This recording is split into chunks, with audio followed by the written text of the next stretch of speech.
નમસ્તે ફ્રેન્ડ્સ, મિતાસ કિચનમાં તમારું સ્વાગત છે। આજે આપણે બનાવશું ફરાળી રગડો। ફરાળી રગડો બનાવવા માટે મેં 1 વાટકી શિંગદાણાને 2 કલાક પહેલાં પાણીમાં પલાળી દીધા છે અને હવે પાણી કાઢી લીધું છે।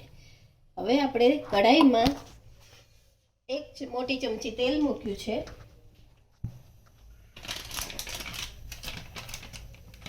તેલ ગરમ થાય એટલે તેમાં આપણે 1 મોટી ચમચી દાબેલીનો મસાલો નાખશું, જે ફરાળી જ આવે છે।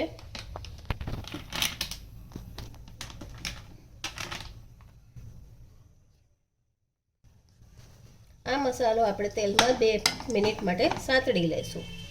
ગેસની ફ્લેમ ધીમી રાખશું।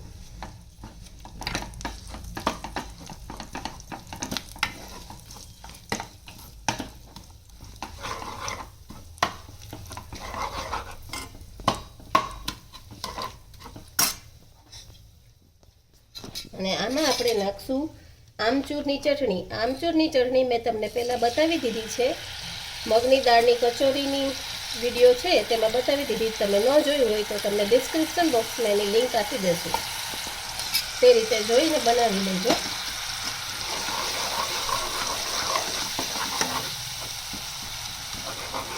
હવે તેલ છૂટું પડી ગયું છે ત્યારે તેમાં આપણે પલાળેલી શિંગદાણા નાખશું અને હલાવી દઈશું।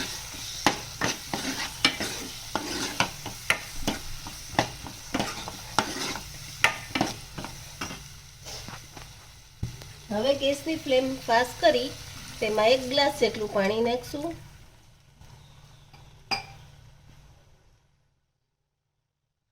અને 2 નંગ બાફેલા બટેટાને હાથેથી મેશ કરીને નાખશું, જેનાથી રસો થોડો ઘટ થઈ જશે।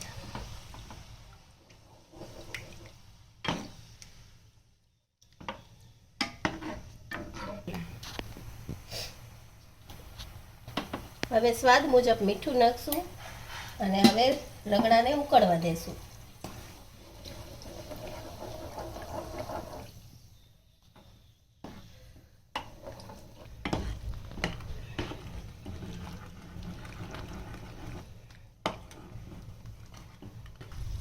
પાંચ મિનિટમાં આ રગડો થોડોક ઠીક થઈ ગયો છે અને આમાં તમને જરૂર લાગે તો તમે લાલ મરચું પાવડર પણ નાખી શકો છો।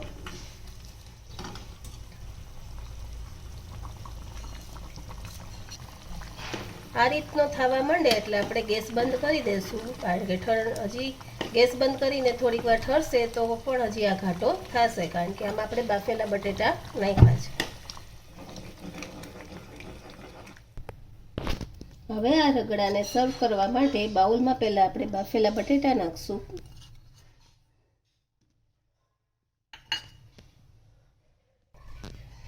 બટેટાની ઉપર આમચૂરની ગળી ચટણી, તમે ખજૂર આમલીની ચટણી પણ આમાં લઈ શકો છો, તેની ઉપર રગડો નાખશું।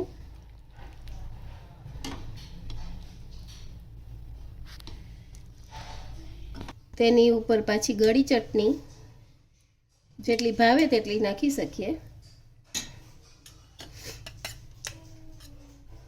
તેની ઉપર ગ્રીન ચટણી,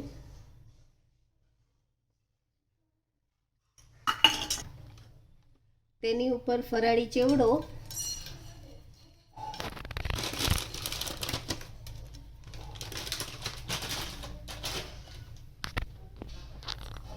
તેની ઉપર દાડમના દાણા અને છેલ્લે કોથમરી। તો તૈયાર છે આપણો ચટપટો અને સ્વાદિષ્ટ રગડો, જે ફરાળમાં ખૂબ જ ઝડપથી થઈ જાય છે। જો તમને શિંગદાણા પલાળવાનો ટાઈમ ન હોય તો તમે ગરમ પાણીમાં 10 મિનિટ શિંગદાણા પલાળીને પણ આ રગડો બનાવી શકો છો અને ખાવામાં ખૂબ જ ટેસ્ટી છે અને પેટ ભરાઈ જાય। અને એકાદશી કે ઉપવાસ કાંઈ પણ તમે કર્યું હોય તો ઝટપટ બની જાય છે અને ઘરના બધાને ભાવશે। જો તમને મારી આજની રેસિપી ગમી હોય તો તેને લાઈક કરજો, શેર કરજો અને સબસ્ક્રાઈબ કરજો।